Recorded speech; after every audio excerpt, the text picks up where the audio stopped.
참 예수님, 참 예수님. 오늘 토마스 아퀴나스 사제 기념일인데, 토마스 아퀴나스는 이 짧은 강론으로 말할 수가 없죠. 그래서 신학개론 대강좌에 아마 39강인가 5강부터 5번에 걸쳐서 제가 토마스 아퀴나스를 얘기를 했으니까 기회가 되시면 찾아보시기 바랍니다.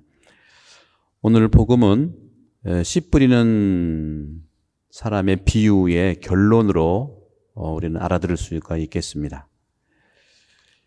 오늘 복음 말씀은 짧지만 우리 삶 속에서 내 자신을 잘 이해하고 또 나를 잘 돌볼 수 있는 주님 말씀의 중심이 되어 있죠.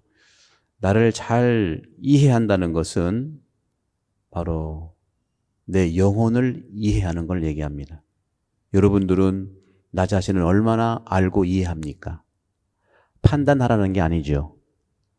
반성하라는 것이 아니라 바로 나를 얼마나 이해하고 또 내 영혼을, 교회는 숱하게 2000년 동안 나 자신 이 말을 영혼이라는 말로 고백해 왔습니다. 이 영혼은 인간 생명 자체를 얘기하고 이것을 현대로 표현한다면 인격을 얘기합니다.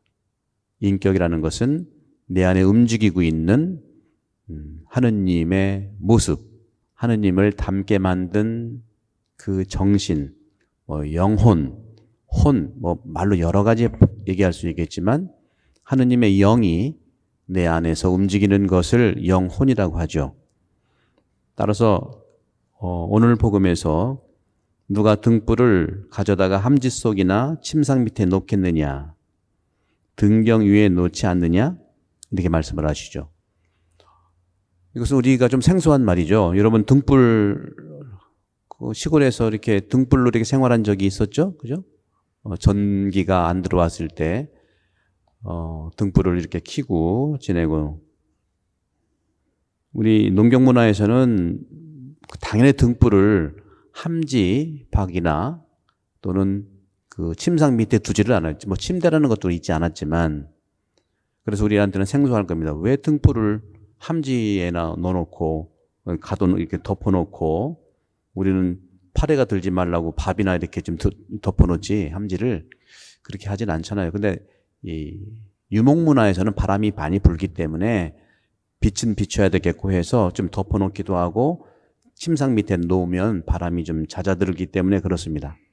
근데 이것을 가지고 예수님은 등불에 대한 비유를 정확하게 말씀하시죠. 바로 이 등불이라는 건 뭐냐면 빛이죠. 빛은 하나님께서 이 세상을 창조할 때 가장 먼저 창조한 것이 빛이에요. 등불을 창조했다고 볼 수 있겠죠. 빛이다. 빛이 생겨라. 창세기 1장 3절에 나와 있지 않습니까? 그 빛을 가장 먼저 창조했고 또 인간을 창조했을 때 인간을 어떻게 했습니까? 당신 모습을 닮은 사람으로 만들었다고 그랬죠. 당신 모습을 만든 것은 바로 뭐냐면 영을 불어넣은 혼을 얘기하는데 그 영혼과 그 빛은 동의어기 때문에 그렇습니다. 빛이 밝혀야 드러나듯이 내 혼이 나를 비춰야 드러난다는 것이죠.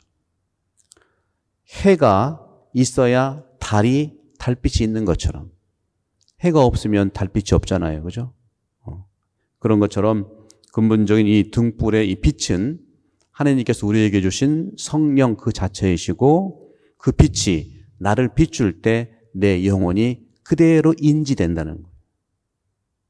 그것을 통해서 주님께서 말씀하신, 따라서 이 등불이라고 하는 것은 숨겨진 것도 드러나게 마련이라는 겁니다. 감추어진 것도 나타나게 된다는 것이죠. 숨겨진 것, 감추어진 것, 우리가 살면서 하얀 거짓말도 할 수 있다고 생각하고 또 다르게 얘기할 수 있다고 생각하죠. 그러나 이 소위 거짓말이라고 하는 것은 다리가 짧아서 멀리 못 갑니다. 불보듯 뻔하게 드러나게 돼 있어요. 그것을 말씀하고 있으면서 이 등불로서 내 안에 있는 지혜와 등불로서 내 안에 있는 성령의 움직임을 잘 나를 비추어서, 첫 번째는 나를 비추는 것이죠. 나를 비추어서 내 생각이 어디로 가고 있는지, 내 생각이 어떤 과정에 머물고 있는지를 잘 살피라는 겁니다. 바로 그것이 오늘 주님께서 말씀하시는 씨 뿌리는 사람의 비유의 결론으로 얘기하는 거예요. 말씀이 내 안에 들어와서 어떻게 새겨지고 어디에 품고 있는지, 그리고 어떻게 손과 발로 가고 있는지를 발견하라는 것이죠. 그러면서 23절에 누구든지 들을 귀가 있거든 들어라 하는 말씀을 하십니다.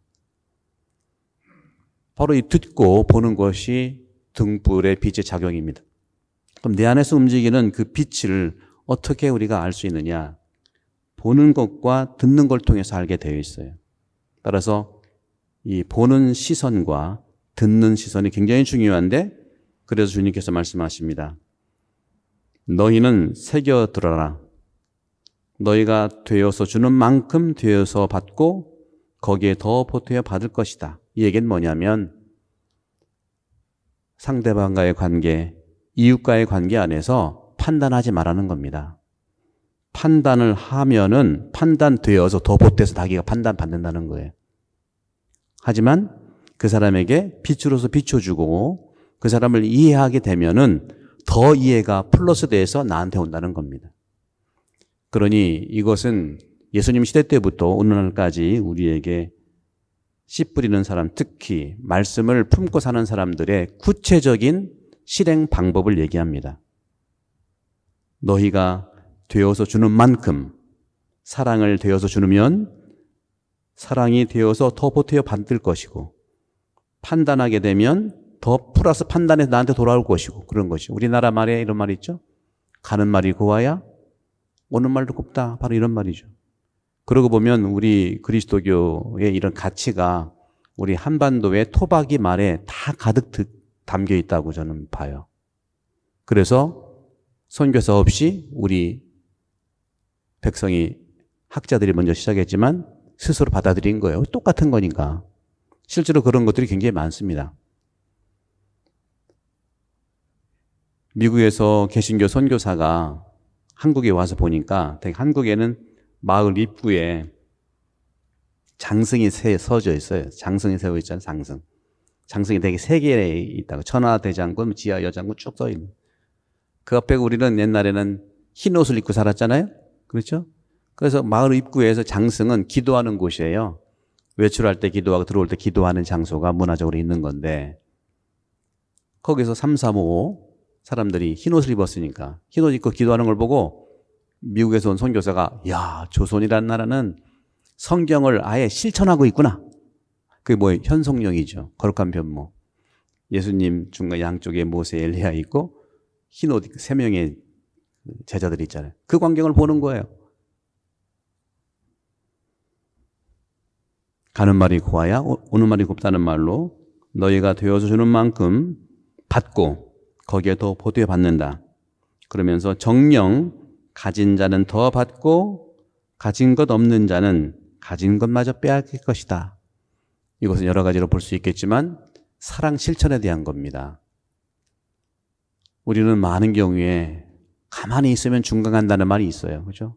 우리 옛날부터 저도 궁금했는데 이 나이를 먹고 이렇게 60을 살다 보니까 그런 말들이 그냥 나온 말이 아니더라고요. 그 옛날부터 그랬어요. 여러분도 가정에서 이제 부인이 밖에 나가면 가만히 있어, 가만히 있어. 가만히 있으면 중간 가는 거야. 이런 말들 하잖아요. 그죠? 오죽했으면 그런 말이 나왔겠는가 하는 거죠. 이런 말로 볼 때 가진 자는 더 받는다는 것은 물론 말씀을 더 품고 있으면 더 받는다는 것이고 은총의 삶을 살면 은총을 더 받는다는 것이죠. 당연히. 그러나 아예 똑같은 말이죠. 탤런트 비유도 마찬가지예요. 한 달란트 받은 사람이 숨겨놨잖아요. 아무것도 안 했잖아요. 아무것도 못 받는다는 거죠. 성경의 이 말씀은 성경을 계속해서 또 다른 표현으로 하고 있는 것입니다. 이 씨 뿌리는 이의 비유를 통해서 말씀을 받아들인 사람이 살아야 될 것이 바로 이거다. 두려움을 갖지 말고 사랑 실천할 수 있는 것을 하면은 하는 것이 문제가 아니죠. 뭘 하다 보면은 좀 부딪히기도 하고 하다 보면은 다르기 때문에 환경이 다르기 때문에 좀 텐션, 긴장도 있지만 그때가 바로 서로를 알게 되는 중요한 시기라는 것을 주님은 그렇게 우리에게 용기를 주시는 겁니다. 하지만 그것 때문에 아무것도 안 한다? 가진 건 없는 자가 되겠죠?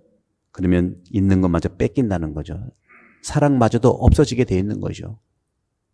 그런 점에서 안 하는 것보다는 하는 게 난데 하는 것을 복음 말씀처럼 서로 잘 이해하고 서로 대화하면서 한 발 한 발 나가는 그 길에 등불은 분명히 우리를 비춰줄 것입니다.